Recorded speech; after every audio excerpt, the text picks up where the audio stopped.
प्यारे बच्चों, high school कक्षा 10 विषय विज्ञान के लिए जो आपका सिलेबस कम किया गया है वो 30% तक रिड्यूस हो के आ गया है बच्चों। तो यहाँ पर आप देख सकते हैं कुछ जो साइंस के चैप्टर हैं उसके कुछ ही भागों को हटाया गया है। जैसे कि जो धातु अधातु है उसके धातु तथा धातुओं के गुणधर्म, आयनिक यौगिकों का निर्माण तथा गुणधर्म, ये जो है पाठ्यक्रम कम कर दिया गया है आपका। तत्वों का आवर्त वर्गीकरण जो है वो भी तत्वों के वर्गीकरण के आरंभिक प्रयास जो है उनको भी कुछ कम किया गया है। साथ ही बच्चों जंतुओं तथा पौधों में नियंत्रण एवं समन्वय, तो ये भी बच्चों चैप्टर आपका हटाया गया है। प्राकृतिक संसाधन, ऊर्जा के स्रोत, उसमें बायोगैस हटाया गया है। हमारा पर्यावरण, पारितंत्र, ओजोन परत का अपक्षयन, ये हटा दिया गया है बच्चों। और अपवर्तन में आवर्धन और लेंस की क्षमता, ये आपके पाठ्यक्रम में से हटाया गया है। प्रकाश का प्रकीर्णन और दैनिक जीवन में उसके अनुप्रयोग, ये भी हटा दिया गया है। विद्युत का प्रभाव जो है चैप्टर, उसमें दैनिक जीवन में उसका क्या उपयोग है और ये हटाया गया है। और विद्युत धारा का चुंबकीय प्रभाव, तो इसमें दिष्ट धारा की तुलना में प्रत्यावर्ती धारा से लाभ और घरेलू विद्युत परिपथ को के अंश को हटाया गया है। तो बच्चों अब बात ये आती है कि जो 70% बचा हमारा पाठ्यक्रम है, ठीक है, तो उस पाठ्यक्रम में जो है अंकों का विभाजन किस तरीके से किया जाएगा, उसमें किस चैप्टर से कितने अंक के प्रश्न आएंगे, हमारा पेपर कैसा होगा, तो ये जानना ज़रूरी है। जो कि अब हमारा क्योंकि सिलेबस रिड्यूस हो चुका है, 30% तक का सिलेबस जो है हमारा कम हुआ है बच्चों, तो उसमें से 70 अंकों की आपकी लिखित परीक्षा होगी। ध्यान दीजिए बच्चों, जो आपका वार्षिक परीक्षा का पेपर होगा वो 70 अंकों का होगा और 30 अंकों का प्रयोगात्मक एवं प्रोजेक्ट कार्य होगा। ठीक है, कितने अंकों का होगा बच्चों? 30 अंकों का आपका प्रोजेक्ट कार्य होगा। ये देखिए यहाँ पर दिया है 70 अंकों की लिखित परीक्षा, 30 अंक का प्रोजेक्ट कार्य होगा। तो जो प्रोजेक्ट कार्य होगा वो आपके विद्यालय स्तर पर होगा, उसका मूल्यांकन भी आपका विद्यालय स्तर पर होगा बच्चों। और जो 70 अंक की लिखित परीक्षा होगी वो वार्षिक परीक्षा का आपका पेपर आएगा। और दोनों में आपको अलग अलग पास होना ज़रूरी है। तो न्यूनतम उत्तीर्णांक जो है वो बच्चों कितना है, तो यहाँ पर देखिए न्यूनतम उत्तीर्णांक जो है ये दिया हुआ है। जो हमारा 70 नंबर का पेपर होगा उसमें 23 नंबर पाना अनिवार्य है और जो 30 नंबर का आपका प्रयोगात्मक वर्क है उसमें बच्चों 10 नंबर पाना ज़रूरी है। कुल मिलाकर के 33 अंक जो हैं पास होने के लिए हैं, लेकिन अलग अलग दोनों में पास होना अनिवार्य है। इस चीज़ को विशेष ध्यान दीजिएगा, अलग अलग पास होना अनिवार्य। ऐसा ना हो कि आप प्रोजेक्ट में केवल 30 नंबर का प्रोजेक्ट है तो उसमें आपके 28 नंबर आ गए और लिखित वाली परीक्षा में आप पास नहीं हुए हैं और टोटल मिला के आपके 33 से ज़्यादा नंबर आ जा रहे हैं, तो आप पास नहीं माने जाएंगे। आपको अलग अलग पास होना अनिवार्य है। ठीक है, अब हम चलते हैं कि जो हमारी इकाइयाँ हैं वो कौन कौन सी हैं, साथ ही उन इकाइयों के लिए कितने अंक निर्धारित किए गए हैं। ठीक है बच्चों, तो जो हमारी ये पहली इकाई है रासायनिक पदार्थ, प्रकृति एवं व्यवहार, ठीक, तो ये पहली इकाई जो है ये 20 नंबर की है।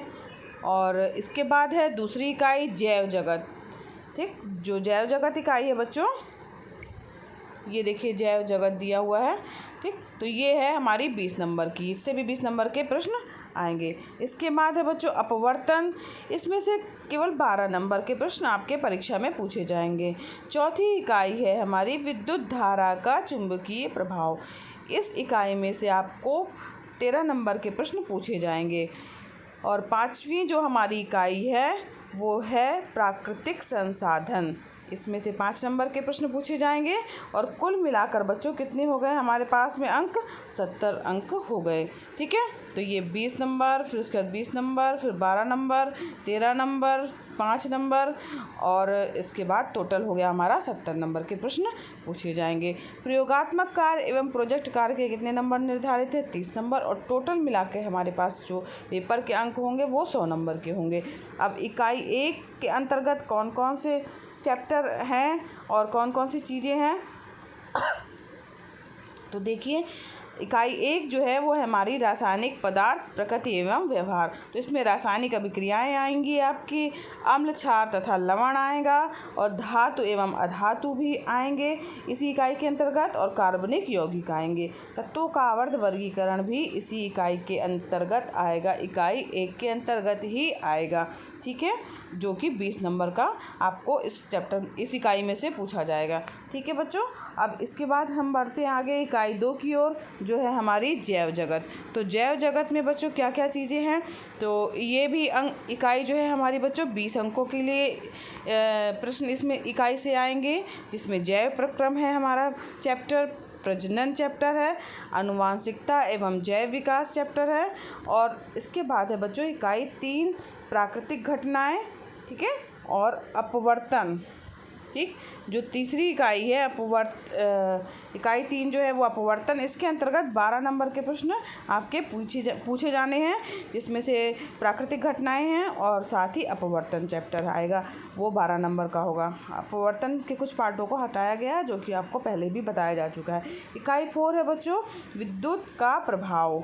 तो विद्युत का प्रभाव जो है इसमें से बच्चों 13 नंबर के प्रश्न पूछे जाएंगे, और इसमें विद्युत का प्रभाव है चैप्टर, विद्युत धारा का चुंबकीय प्रभाव भी है।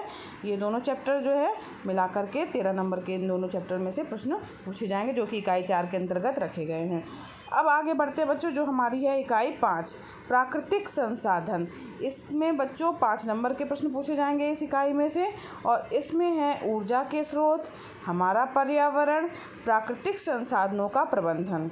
ठीक है, तो ये 3 जो हैं पार्ट जो हैं इकाई 5 के अंतर्गत, या ये 3 चैप्टर इकाई 5 के अंतर्गत रखे गए हैं, जिसका नाम है प्राकृतिक संसाधन। इसमें से 5 नंबर के प्रश्न पूछे जाएंगे। अब बात आती है बच्चों प्रयोगात्मक अंकों की, या प्रयोगात्मक परीक्षा, तो उसका मूल्यांकन किस तरीके से होगा, उसमें अंकों का विभाजन किस प्रकार से किया गया है। तो बच्चों इसमें 3 प्रयोग किए जाएंगे। ठीक है, ये जो मूल्यांकन होगा वो विद्यालय स्तर पर होगा, और आंतरिक मूल्यांकन होगा। प्रयोगात्मक परीक्षा का अंक विभाजन देखिए यहाँ पर दिया गया है, 3 प्रयोग किए जाएंगे, 3 प्रयोग आपके होंगे। ठीक है बच्चों, ये देखिए पहला प्रयोग, 3 प्रयोग दिए हैं, जिसके 3-3 अंक निर्धारित हैं, यानी टोटल 9 अंक जो हैं आपके प्रयोग के लिए निर्धारित किए गए हैं। इसके बाद जो आप प्रयोग करेंगे उसके मौखिक कार्य, मतलब मौखिक आपसे उससे रिलेटेड प्रश्न पूछे जाएंगे। ठीक है, मौखिक प्रश्न पूछे जाएंगे, जिसके भी 3 अंक निर्धारित किए गए हैं, यानी 1-1 अंक जो है तीनों प्रयोग के लिए निर्धारित किए गए हैं। सत्रीय कार्य के लिए भी बच्चों 1-1 अंक निर्धारित किया गया है, जो कि 3 अंक टोटल कुल मिला के हुए। इस प्रकार से आपके 15 अंक जो हैं वो प्रयोगात्मक कार्यों के लिए निर्धारित कर दिए गए हैं। समझ में आया बच्चों? तो 15 अंक जो हैं वो आपके प्रयोगात्मक कार्य के लिए हैं।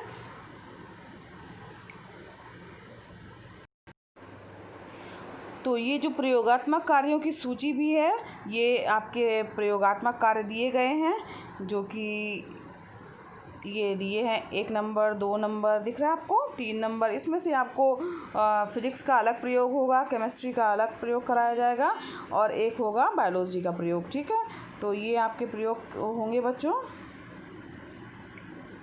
ये देखिए यहाँ पर दिया हुआ है। ठीक, तो ये यहाँ पर इसके प्रयोगात्मक कार्यों की सूची दी गई है, और कुल मिलाकर के यहाँ पर आपके 15 प्रयोगात्मक कार्य दिए गए हैं। ठीक है, 15 प्रयोगात्मक कार्य दिए गए हैं, ये देखिए।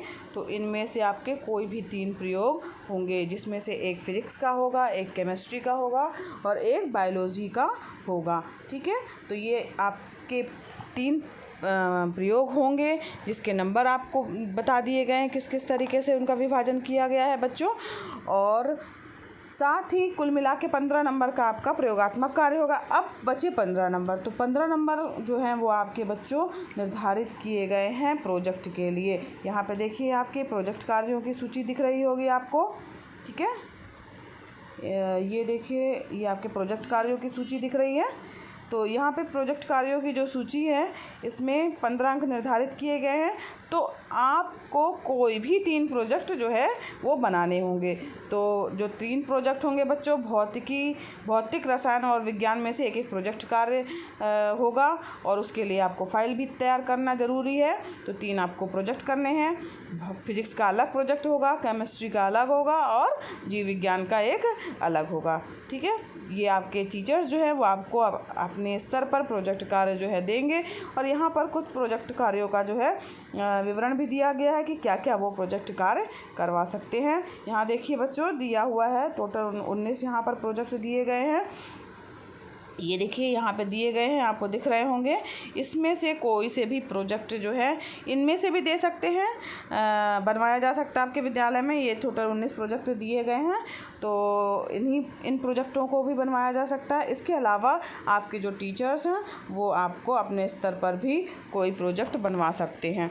तो 3 प्रोजेक्ट आपको बनाने हैं जो कि 5-5 नंबर के होंगे।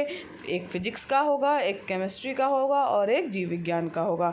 तो इस प्रकार से आपको बच्चों कुल मिलाकर के 15 नंबर प्रोजेक्ट के लिए निर्धारित किए गए हैं। तो आपको बच्चों समझ में आ गया होगा कि आपका जो पेपर है या लिखित परीक्षा है वो 70 नंबर की होगी और 30 नंबर जो है आपके प्रयोगात्मक एवं प्रोजेक्ट कार्य के लिए है।